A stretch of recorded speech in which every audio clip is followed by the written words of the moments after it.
নমস্কার, আমি শুভ। আপনারা দেখছেন জিটিভি, দ্রুত হচ্ছে সবার সাথে।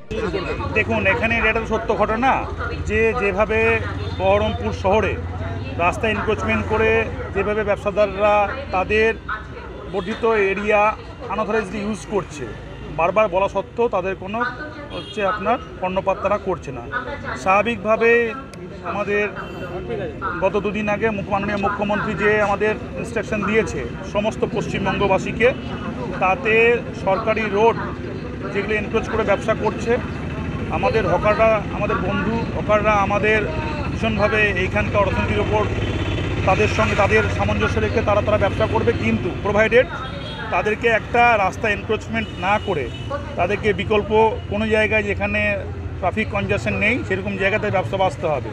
তো এই সমস্ত প্র্যাকটিসটা বহরমপুরে বিভিন্নবার বলা সত্ত্বেও ব্যবসা সমিতিদেরকে তারা কিন্তু দীর্ঘদিনভাবে তারা সেভাবে কোনো কর্ণপাত করছে না। সেই জন্য আজকে আমরা জেলা প্রশাসন, বহরমপুর পৌরসভা, পুলিশ প্রশাসন সবাই একসঙ্গে বেরিয়েছি।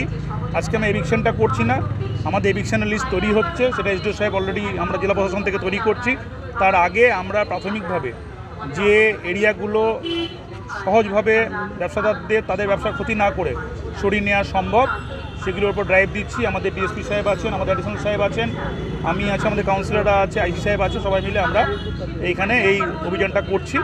আমরা আরও কতগুলো অভিযান করব আস্তে আস্তে। এর অভিযানটা শুধু একদিনের জন্য না, এটা থ্রু আউট দ্য ইয়ার, এটা সবসময় মনিটরিং করবে ট্রাফিকের দিক থেকে, সাধারণ প্রশাসনের দিক থেকে এবং অবশ্যই মিউনিসিপ্যালিটির দিক থেকে যার যেরকম রোল আছে তারা সেরকমভাবে একবারে সিনক্রোনাইজ করে কাজটা করবে। না সরিয়ে নিলে কতদিনের মধ্যে ভাঙা হবে সেটা ঠিক করবো, জেলা প্রশাসন বসে ঠিক করবে, সেটা ডিএম সাহেব আছেন, এসপি সাহেব আছেন, সেগুলো বসে ঠিক করবে।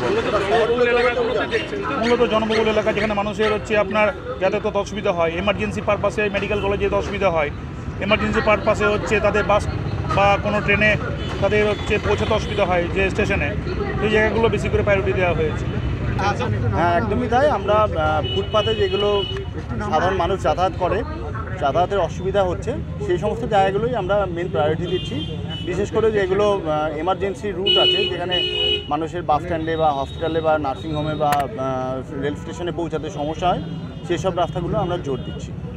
কোন জায়গাটাকে চিহ্নিত করছি? আমরা আপাতত আজকে এখানে আছি, এই ওল্ডকান্দি বাস স্ট্যান্ড থেকে আমরা জল ট্যাঙ্কির মোড় হয়ে কল্পনা হাউসের মোড় অবধি আমরা আপাতত যাব আজকে, তারপর পরবর্তীকালে আবার হবে।